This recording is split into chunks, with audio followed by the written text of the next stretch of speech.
Salut, c'est Trado, je suis content de vous retrouver pour la mise à jour de l'analyse technique de moyen terme pour le CAC 40, le DAX 30, le Dow Jones, le SP 500 et le Nasdaq en équivalent CFD. Je vous retrouve de l'autre côté. Je vous rappelle que tout ce qui suit est donné à titre purement informatif et pédagogique. Vous devez vous rapprocher d'un professionnel pour savoir si l'utilisation des CFD correspond à votre profil d'investisseur. On commence par l'équivalent CFD du SP500, à savoir l'US 500. Comme on peut le voir, nous sommes sur une tendance qui est délibérément, volontairement haussière. La résistance hebdomadaire des 3500-3600 a été sollicitée. Nous avons même réussi en semaine à passer au-dessus de manière très claire, mais on a clôturé au pied, ou plutôt sur le plafond de cette résistance, donc ne permettant pas de valider la cassure. Au contraire, cette bougie est assez périlleuse puisqu'avec sa mèche longue au-dessus et le reflux et la clôture dans la résistance, on pourrait même avoir une aggravation de la correction la semaine prochaine. Mais dans les conditions actuelles, tant que la tendance sera aussi haussière avec la moyenne mobile à 7, la moyenne mobile à 20, la moyenne mobile à 50 semaines qui monte, je ne vois pas comment on ne pourrait pas solliciter encore cette résistance hebdomadaire. La casserons-nous ou pas, on ne peut pas le savoir, mais il va y avoir véritablement une pression forte sur cette résistance et c'est confirmé par l'analyse du Wall Street, c'est-à-dire l'équivalent en CFD du Dow Jones. Nous avons là aussi des résistances qui ont été fortement sollicitées, aussi bien la résistance des 29 586, 29 333, mais que la résistance hebdomadaire des 28 700, 29 170 qui a elle été cassée. Par contre, vous voyez qu'on a à un moment été plus haut que les plus hauts établis avant la crise du Covid. Là aussi, la pression haussière se matérialise par une M7, une M20, une M50 qui sont ascendantes.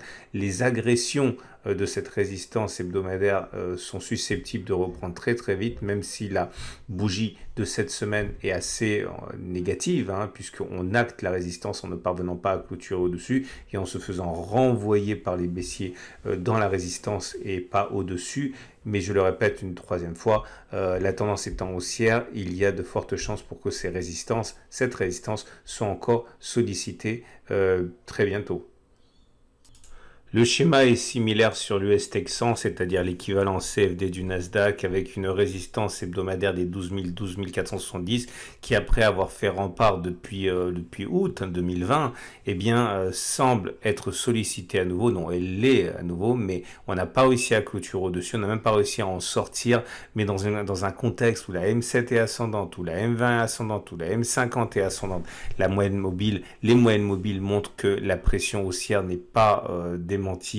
Nous sommes dans une situation où là aussi un petit reflux pourrait apparaître du fait du refus de passer la résistance et de la victoire, la bataille gagnée par les baissiers.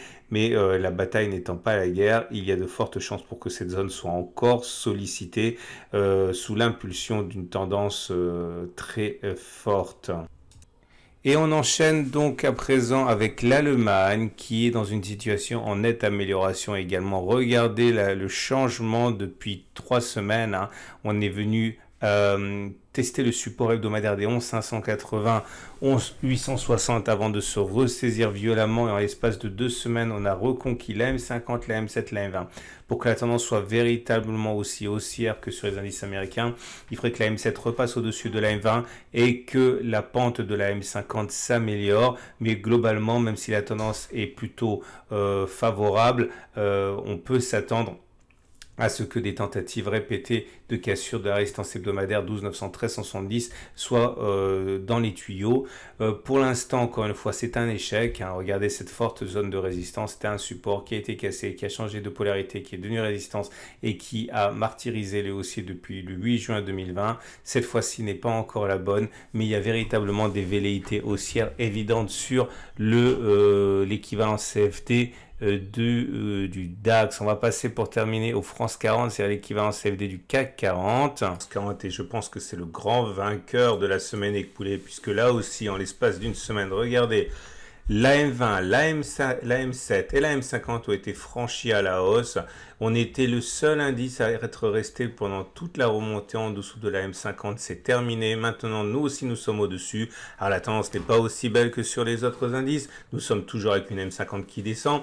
Il faudrait que la M7 monte au-dessus de la M20, qui monte au-dessus de la M50 et que les trois soient haussières pour être aussi bien orientés que les marchés américains. Mais on ne va pas bouder notre plaisir, surtout que la résistance hebdomadaire des 5090, 5360 qui était support, qui a été cassé, qui a changé de polarité, qui a bloqué les cours depuis juin, eh bien, a enfin été détruite par les haussiers. Elle perd donc de son acuité. Et nous avons donc notre prochaine résistance importante qui est à 5705, 5860 dans une tendance, on va dire, qui est globalement neutre alors qu'elle était baissière.